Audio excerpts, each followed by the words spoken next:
Hello guys, আসসালামু আলাইকুম। আপনারা সবাই কেমন আছেন? ঈদ মোবারক। আপনাদের ঈদ কেমন কাটলো আমাকে দয়া করে জানাবেন কমেন্ট বক্সে। আপনাদের পরিবারের সবাই ভালো আছে, সুস্থ আছে? আলহামদুলিল্লাহ, আমার ঈদ অনেক অনেক অনেক ভালো কাটছে।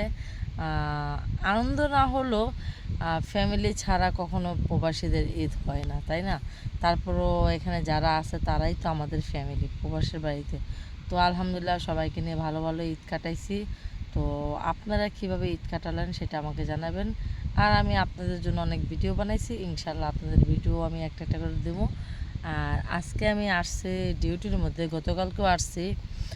তো আসল কথা কি, সব কিছুর পরেও না প্রবাসীদের জীবনে একটাই প্রয়োজন, সেটা হলো কাজ। কাজটা হলো দরকার। তো আমরা প্রবাসীরা, আমাদের যদি 2 দিনও ছুটি থাকে না, আমরা মানে অনেক হ্যাপি হয়ে যাই। এত হ্যাপি হই যেটা বলার বাইরে। তো যাই হোক, আমি আগের মতনই, ওই দেখেন সাগর পাড়ে,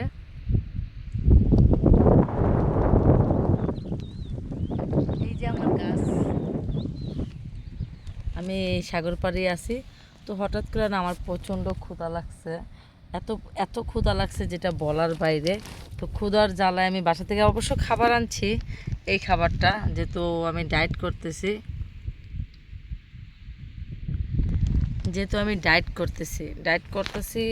আপনারা দোয়া করবেন। আমার ওজনটা একটু বাইরে গেছে, তো আমি ডায়েট করতেছি।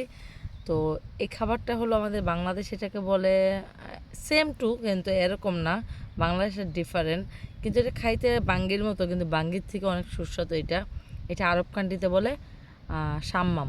তো এই খাবারটা মানে কার কাছে আরব কান্ট্রিতে কেমন লাগে তা আমি জানি না, কিন্তু আরব কান্ট্রিতে এটা অনেক পছন্দের একটা খাবার, সাম্মাম।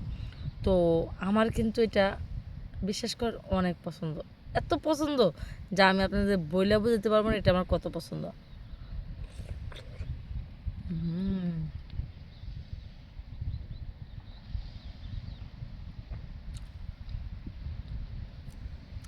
এরা স্বাদটা এরা স্বাদটা মানে এত এত বেশি।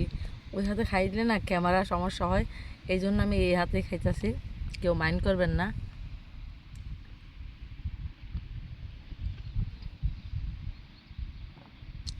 এটার স্বাদের কোনো তুলনা নাই, সিরিয়াস, এটার কোনো তুলনা নাই।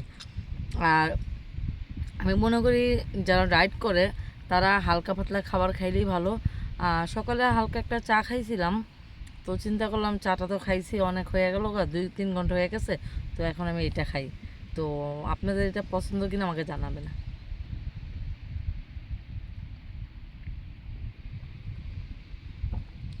বিশ্বাস করেন, এটা কামড় দিলে মনে হয় কি ওই সাগরের থেকে পানি আমার মুখের মধ্যে চলে আসছে, এত পানি এটার মধ্যে, আর এত চিনির মতো মিষ্টি বলার বাইরে।